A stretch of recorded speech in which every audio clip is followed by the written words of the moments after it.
So this is our first panel called Spotlight on Caregivers, Addressing Adult Literacy to Support Their Young Readers. And I'm very excited to be moderating this panel, and we look forward to some great discussions from the wealth and knowledge that we have here today with us in our three panelists, who I will introduce in a moment. And I have some prepared questions, but we also want to definitely open it to our attendees to type the questions that you have into the Q&A. As we go along, and we will have some time at the end to answer those questions. All right, so let me start with my introductions. We have with us today Dr. Deborah Bergeron, who has just moved into her new role as the Deputy Director of Community Engagement at the National Head Start Association. She's coming right into this new role from her previous position as the Director of the Office of Head Start and Office of Early Childhood Development. She has spent over 30 years working to support the growth and development of children through her roles in public education as a middle and high school classroom teacher and elementary and high school administrator. So welcome, Dr. Bergeron. Thank you for joining. And then we also have with us Adrienne Pedroza, who is the Director of Strategic Partnership at Abriendo Puertas / Opening Doors, which is a national parent leadership training program focused on supporting and equipping Latino parents with children 0 to 5 years of age in their quest to ensure early school success. And Adrienne comes to us with a wealth of experience from New Mexico in working with immigrant and migrant populations. So we are also very excited to have his expertise on this panel. And we are also very excited to introduce Cindy Eggleton, the co-founder and CEO of Brilliant Detroit. Brilliant Detroit is an organization that coordinates existing evidence-based programs through houses in the middle of neighborhoods to ensure that families with young children have what they need to be school ready, healthy, and stable. And Cindy has a long history of working with, for, and by families to build a Detroit where children are successful. So a lot of experience here, and just wanted to throw out the welcome. Welcome everyone, and thank you again for joining us. Pleasure to be here.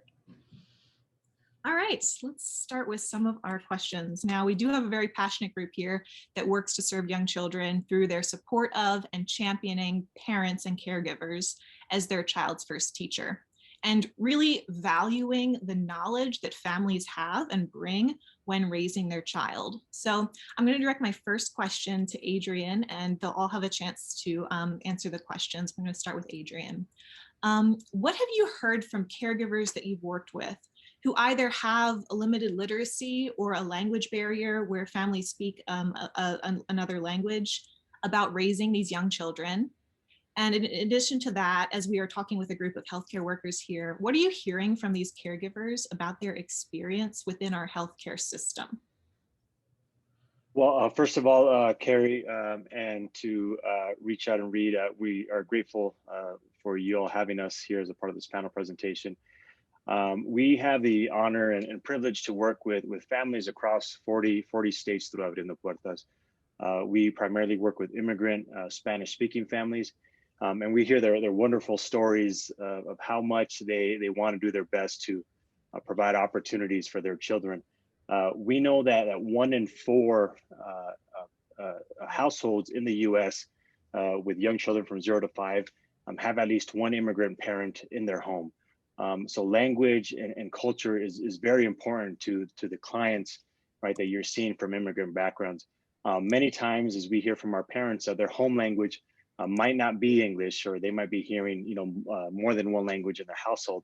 And so what we hear from parents over and over is that at times, it could be intimidating, right, to be interfacing with public officials, with public institutions, with doctors in the language that they might not dominate or not be comfortable with. And so we always encourage and remind families that your home language is an asset, right? It's something that you bring with you that can serve, right, to not just enrich your experience for you and your kids around the world, but it also is important to remember that when we read to our children, when we engage our children, that it's okay to engage in their home language, right? Many times, unfortunately, our immigrant families believe that they must learn English, and they must learn it as quickly as possible, and so might not feel as though reading to their kids in English is helpful to them. But we always remind them that language development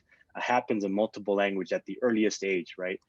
As we know, when we start reading, telling stories to our children and engaging them in their home language at the earliest age, that their brain starts building synaptic connections that'll serve for their lifelong learning, and it builds that architecture that they need to be lifelong learners. And so we always encourage our family serving institutions, the important role that you all play as doctors in your community, and as healthcare providers, that you encourage, right, parents that to read to their children in their home language, to tell stories to them, to tell stories about families, about their own upbringing, and to be okay, right, with sort of the visual aspect of engaging children. We know that many of our immigrant families might have low literacy rates in English, but it's okay, you know, and it's encouraged that we do that language dancing, right, that extra talk with children. And that means much more than just reading. That means storytelling, being able to show pictures and describe pictures and really ask questions so our children are curious from a very early age. Thank you, Adrian. And we have some people in the chat that are absolutely confirming that as the advantage of speaking other languages with young children. Cindy, I'll go to you next. What would you like to add? Yeah, so I'm going to build on what Adrian said, because I totally agree 1,000,000%, obviously. But what I want to say is that we serve 7,500 people in the city of Detroit. We have a large population that's also immigrant, but very low literacy across the board in all of our locations. I think is health workers and providers, you're sometimes the front line. I agree that sometimes it's intimidating for the family members to talk to you, but you also play a role in helping people feel comfortable with who they are and what they can do. So sometimes we are emphasizing the reading, etc. And as was just said, and I want to underscore, it's telling stories. It's attachment between the child and parent, more so than anything at a younger age. And it's really just talking. And we all have that power, regardless if English is our first language, regardless if we can read well. I want to relay a story that happened just really quickly to me when my own child was born, which was a long time ago. You see, I have white hair. And the nurse sat down in the bed with me and she said, I want to tell you what is most important. And basically what she was telling me is I always needed to be present with my son, that I needed to be interested in what he was interested in. And that, even more than all the technical things that I could or should do, would make a difference. My son's now 27, and that is still true. We actually started a program on the first day after birth, and one of the efforts I ran in the past to have a first book for a child. So you hold that power in terms of being in that space with the families. That's a positive power. It's not about you must do this, you should do this, and the intimidation that comes, but the ability to say, hey, how can we partner together for your kids? And so I just want to lift that up because it matters, and how it's framed can really matter. I love that. Be present. I just typed in the chat that it's such a simple but powerful, really powerful statement to make. Dr. Bergeron, what would you have to add about the experience of these families in the healthcare system? Well, I think that I would reinforce something and then just remind folks of something. The thing I would reinforce that Adrian said that I think is so important is to remember that all parents want their children to thrive. Doesn't matter. Sometimes we layer judgment on top of folks based on whatever those external things are that we decide are important. And I know as an educator in particular, I have a very, very vivid memory a long time ago when I was first an administrator put in charge of special education, sitting across from a non-English speaking parent. She lived in a basement with 4 children. She was really struggling. I think all 4 of her kids ended up identified with a disability. But as we identified the first child and the translator was going through the IEP, she started crying. And I was brand new at this, and she started to relay in Spanish and translated through the translator how appreciative she was of what we were doing for her children and how this is why she came here. And I remember thinking at that moment that never would I judge a parent based on any external factors that I saw, because inside they wanted the same thing for their children that I did. And I think that is a really important thing to remember. And then I would just add something that I don't think was mentioned that I think is important if you're a dual language learner, especially for infants and toddlers, and that is your language is going to come later. I mean, you're going to talk a little bit later. You might even read a little bit later, and not to panic over that, because a lot of times they're storing it up and then it all comes out in 2 languages or 3 instead of just 1. But if they're comparing to their peers in, say, a preschool program, they might see what looks like a delay, but it really isn't a delay. The brain's working, the mouth just isn't working. Exactly. A good point to keep in mind as we think about how children develop differently. Great. I'm going to direct my next question first to Dr. Bergeron, then going right back to you. And actually, this was started at one of our previous keynote speakers who mentioned just the word relationships. Mm.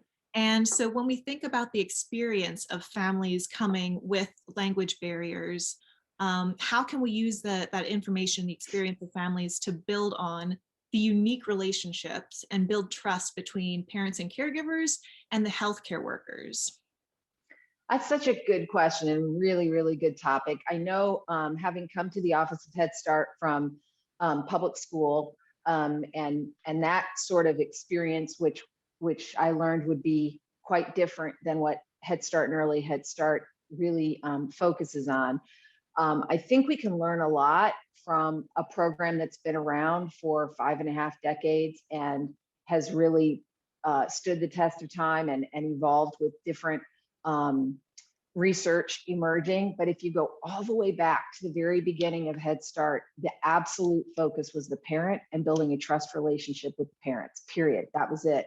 Parents were in the classroom volunteering. They were helping to build playgrounds. They were involved in developing curriculum and hiring through policy council and things like that. And what that really does, that trust relationship that an institution, which is what a health system or a school system is going to be seen as from a parent's point of view, is a system, is it breaks down all those system barriers and it creates this trust relationship that then when you have a recommendation for a parent about best practice, it's going to be received in a way that is positive and likely to, you're likely to get buy-in from the parent. That's what we see in education. I'm sure healthcare is the same way. And so as you're interacting with families and trying to promote literacy, for example, before you ever do that, just creating that trust relationship so that then when you start to talk about vocabulary development or the storytelling that we were just talking, which is a fantastic way of building vocabulary, they're going to hear that recommendation from an angle of through a lens of trust, which goes so far. So just wonderful. Great, thank you. I'm going to go to Adrian next. Yes, well, trust is was said is just crucial for any institution or provider interacting with families. We know that 0 to 3 national parenting surveys show that parents can be skeptical about advice being provided. Right, 63% of parents say they're skeptical when advice is provided to them, if that person giving that advice doesn't understand the situation of that parent, right? And so that piece is very important. That we have to take the time to ask the questions about what might be happening in the home, right? The economic situation or the housing situation, to really build that trust, to show that we care about the person beyond sort of just giving the advice, right? Parents, as was said, many times feel judged. That same survey shows about 90% of parents feel that they're judged about their parenting. And so we want to ensure that we're coming across is not making assumptions, but really trying to understand how to best support that family by really understanding and asking those questions. The great news is that when polled, that healthcare providers are actually polled at 93% as trusted messengers, right? And so families, they trust the two stakeholders that they trust the most are their immediate family members at 93%, and healthcare providers at that same rate, 93%. So that's great news for all of you, that parents are really looking to you for that trusted information, right? They want that relationship. They want to know that you care about their well-being, and they trust the information that you're providing to them. And so that's just so crucial and important. I know that in my family, right, it's teachers, healthcare providers, and that's who we really look to. I have 3 young children, and I tell you what, our healthcare providers are just very important as we think about the development of our children. And so that holds true across families in the U.S. Thank you, Adrian. And yeah, that's a great placement of where healthcare providers fit in families' expectations, and also in the trusting relationships that they form. I'm going to go to Cindy next, and feel free to share whatever you want. But I also wanted to say that Cindy has a great perspective on healthcare and the power structures there, and I'd love for you to share that as well. Yeah, so I'm going to share it. I'll start with a story that can apply here as well, because I think we all have to be really clear how we're coming to people from a power standpoint, right? And what we do with that. So you can do it in terms of trying to, like we were just saying, get best practices, et cetera, or you can do it based on really in the frame here what the relationship is. So I'm going to share, I'm going to be the storyteller because I'm coming behind and you guys are kind of going through all the facts, right? I have a participant who schooled me, and you can talk about this in regards to what it means with a healthcare worker. I used to know all our participants. We've grown tremendously over the years, and it is because we always put relationship first, and that matters for people. But one of our participants, when I sat down to meet with her, because I was told she was dynamic and I needed to talk to her, she started the conversation by saying, listen, this was going to go somewhere, right? And she said, Cindy, I am 26. I have 4 kids, and I have had a really hard life. This is a woman who has struggled with mental health challenges. Her literacy rate when tested is at 3rd grade. And she also wants the very best for her kids and families. She said, I have needed a lot of programs and services and support throughout the years. I probably always will. I never once felt seen. I never once felt cared about. I felt like I was having, this is her words were a little different than this, but a transaction, not somebody who actually was looking at me as a whole person. And she said, I feel broken. And what she actually was telling me in terms of the work we were doing is she's coming to our site 5 days a week. She's working on her GED, you guys. Her kids are reading at grade level because she felt seen. That's the power structure that all of us hold, in particular, healthcare workers. Sometimes it's just important to say, how are you? What are your dreams? And listen. And the power of that in terms of what you can do for families is unbelievable. I see it over and over and over again. And I hear it over and over again. And really, she was saying to me, programs, services, and she added a healthcare. They provide things we need, but community and people to people is what matters. And I just want to put that out there because we all hold that power on both sides of the equation. And that's something I hope we all take away today.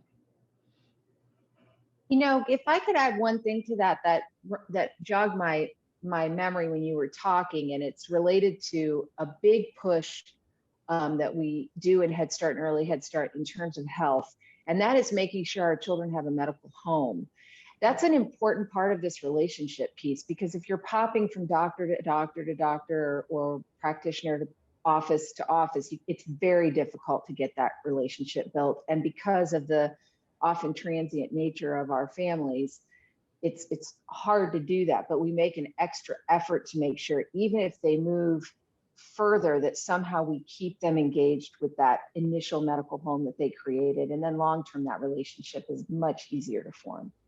I think what you just said, I'm so glad you added that, because it's yes, yes, and yes. And sometimes it takes a little bit more time at the beginning to be present, but then everybody's reaching what they want and need, and it makes a difference.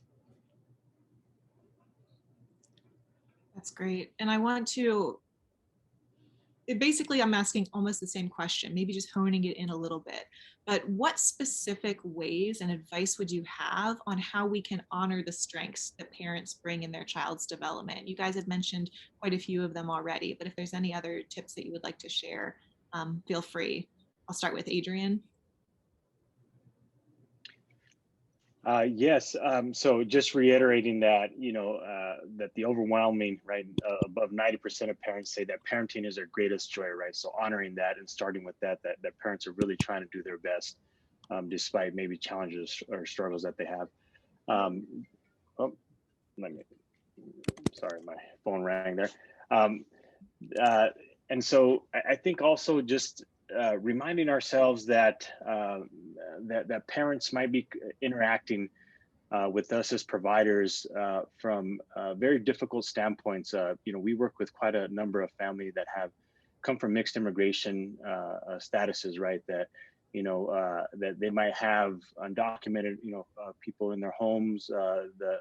They might have one person that's a resident, one person that's undocumented. So to never make assumptions, right, about a person's status or situation. And many times we hear from families about them feeling intimidated interacting with providers because of their status, because of not maybe having health insurance or being underinsured, and not being sure about even whether or not they're going to be able to pay for services, and being sort of scared to go to the doctor, not just because of whatever they're going to see a doctor about, but because they're afraid they're going to be walking out with more medical debt. And I guess, just being conscious and aware that, that families, although, they are going to get better, to get treated and to get preventive care, that they're concerned about some of these external factors like immigration status that impacts, right, maybe that trust or the way they interact with you as providers. And so very important, the language that we use, right, and the weight that language like Social Security or health insurance carries.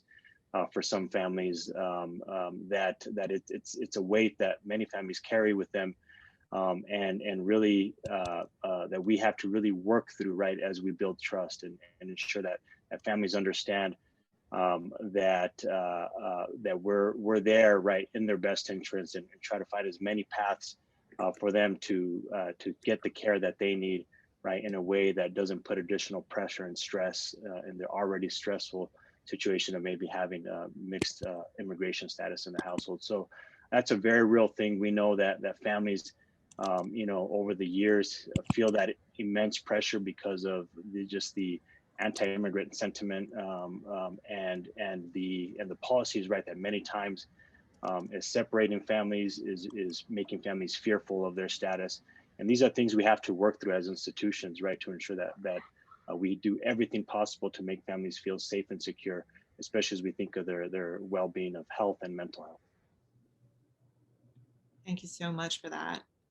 Cindy, jump in. Yeah, I really want to add into this a couple of really specific things that I've learned along the way, because we do work with the parents and the families is the expert on their kids, and they do, as we said, really want to do what's best. One of the things that I have found is that sometimes we're throwing a lot of to-dos at people, and it's overwhelming. And sometimes when you're saying things that could be helpful, to frame it in a way to do it as routines and habits during the day. Somebody that I work with actually shared something with me which really stuck with me. She did a study of adult parents in Detroit on how many were suffering from post-traumatic stress clinically. The number is 75%. That's a pretty stinking big number, right? And what that means is we're saying you need to do this, you can do this, here's this, and it's helpful advice, but not framing it in. So when you're tucking your child in at night, at what time do you do that? And that's the time to read, and helping kind of frame a day in a way that is actionable really helps families, and they feel powerful. We've done this really from 0 to 8. And what we found in a lot of the workshops that we do, a lot of the reading programs that we have, is that we've gotten feedback. My favorite is, I did not know how smart I could help my child be. And really, while we were giving tools and guidance, embedding that in simple messages in times of the day and ways to do it. So it's just part of your life. It's not an extra thing. And I think that I have found to be in some ways the most helpful thing. Even during the pandemic right now, we work with tons of parents and they're overwhelmed, and it's digital, it's the learning. But when we actually hired a navigator to help the families set a schedule for the day, and that helped more than anything, because if you can figure out how to fit it in, just like any of us, it works. So my advice to all of you is, yes, know that you're talking and you're one-on-one with individual and it matters, but also be cognizant of not throwing a ton of stuff, but really actionable, small bites that can be done at specific times. And I think that what I find most interesting when talking about how to do that relationship building, whether it's in a health setting or schools or whatever, is there are actionable things you can do. And I saw someone put in chat, don't checklist it. Absolutely don't checklist it, or it will feel that way to the folks on the other end. But for me, it starts with just really embracing the philosophy. At Head Start, we say parents are a child's first and most important teacher. And if that can live in you, everything you do will come through that way. Now, what I would say for the folks on this panel in the audience, it looks like a lot of physicians are in our audience, but I would say it's not limited to you. It's who answers your phone. It's who hands somebody the check-in list. It's whoever does height and weight. It's every single person in your practice that interacts with a parent during that experience is going to emit whether they really believe parents are a child's first and most important teacher. And if that's a consistent thing that people feel throughout their experience, that trust builds deeper and faster. So I think that's super important. And I would say, just technically speaking, like just a checklist thing, Dr. Jen put in the chat that telehealth could be a real way to keep that medical home there, because you can be more consistent without geography getting in the way. And I will say, when the pandemic hit and Head Start programs stayed open, but maybe not face-to-face, we did a lot of very quick turnaround on virtual delivery. One of the interesting data points that we collected is that parent involvement went up. We had more parents at policy council meetings. We had more parents at evening check-ins than we would have if folks were having to get into a car or ride a bus and come to a location. So there may be some real promise there as we perfect the technology and our ability to talk like this and feel like we're really together to develop those relationships over telehealth. I think it's super promising. Thank you all so much for that. And thank you for the really specific and awesome suggestions that we can really start tomorrow on how to really honor the strengths of parents and build that trusting relationship through the whole experience of the families going to healthcare workers. So I'm going to again encourage people to put their questions in the Q&A. I have one last one. We've got about 10 minutes left, so I'm going to ask a question and then we'll see what else we can get in the Q&A. So our Reach Out and Read program specifically, what can we do through book distributions, through the programs that we do, and through the partnerships that we form to support families with these language barriers?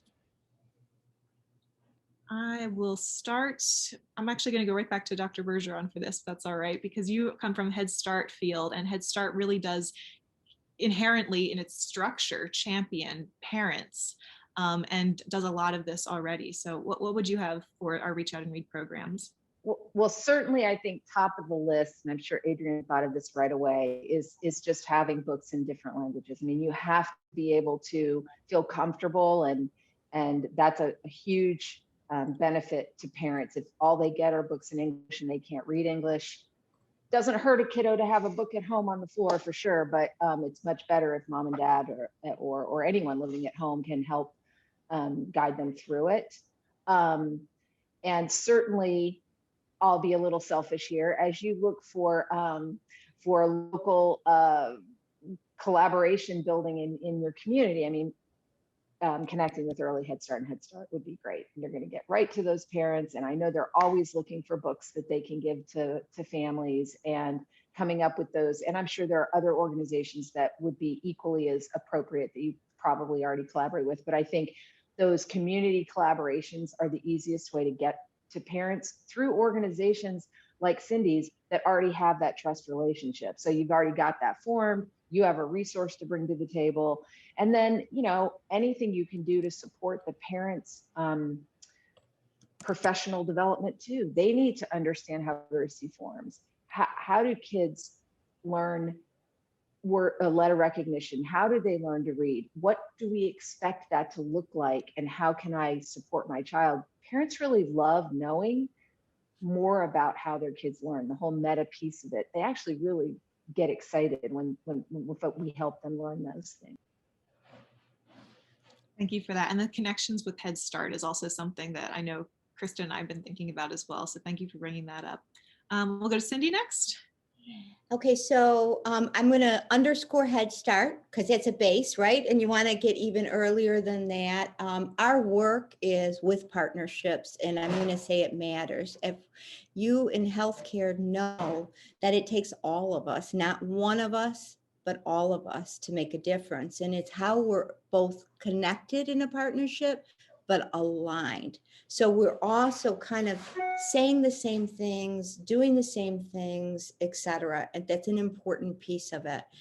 The other piece I want to really underscore here is building off trusted relationships. So there's partnerships. We often think about that in terms of what's getting done, as opposed to that relationship. And so I know for us, we're careful of who we form relationships with because we have so much trust.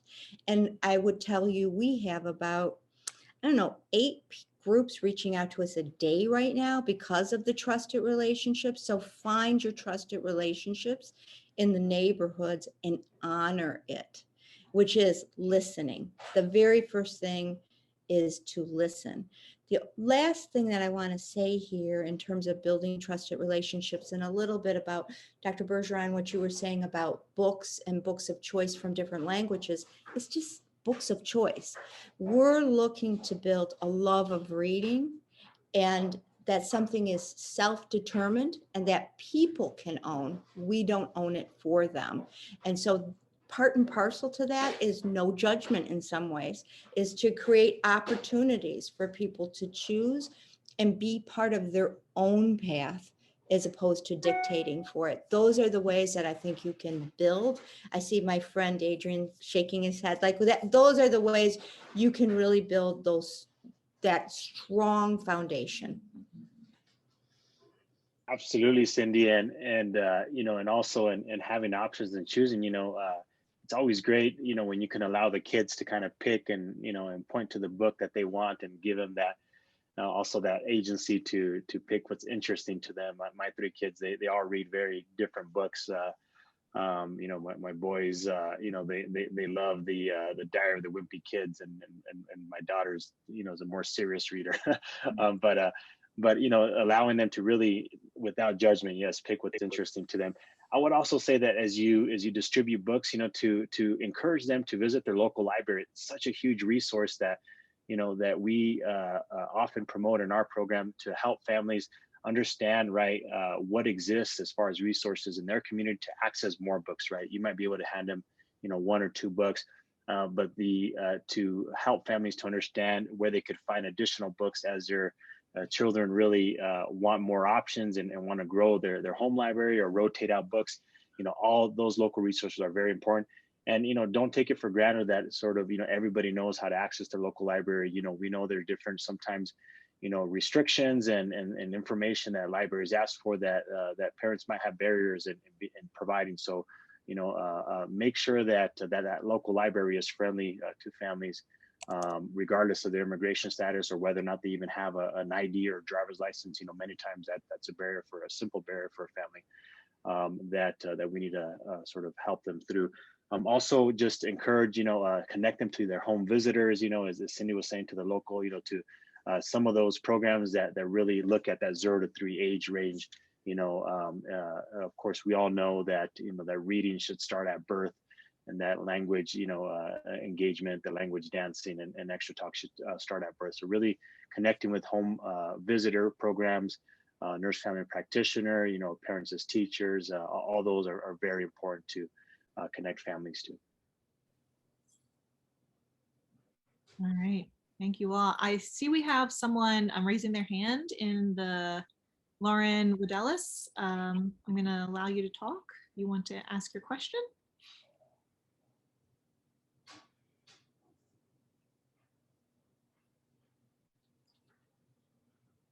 Well, we'll see if she is able to speak. If she is, please speak up. If not, I wanted to highlight one other thing that I know Cindy mentioned in another answer. But when we think about parents who either don't have high literacy skills themselves, you mentioned storytelling earlier. And I feel like that is also a good thing to highlight, how families like that can really build their child's literacy skills through like storytelling, wordless books. You have anything to add on that? Yeah, and what you do with your program is incredible. So it helps with some of these things. We actually created a program for low literacy or no literacy to show families how to tell a story through the pictures in the books. Even if there's words, you can make up your own story. I have Native American heritage. We're storytellers, and it's the number of words, it's the attachment that really matters, and it's the relationship that's being formed. It is just as powerful at those younger ages. You're not necessarily teaching your child to read, you're teaching them to love to read and to love books and be in that space. I cannot emphasize how powerful that is. We actually, like I said, we did a special program for it, and the families just loved it and said they never knew that they could actually talk about, oh, look at this picture, turn this page here. You're teaching instructions too. So it's sort of walking that through is really helpful. That's great. And I'm sorry, Lauren, we don't seem to be able to get through to your raised hand, but I hope that this means that all questions have been answered. And thank you again to this wonderful panel for bringing the gift of your knowledge to us. We are extremely grateful.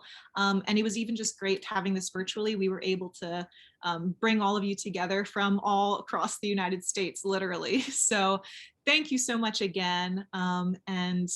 We are now going to take a 5-minute break. So we will rejoin at 11:10 for our final panel of the day. So thank you again to our panel here, and we'll see you in about 5 minutes. Honored to be with you. Thanks, everyone.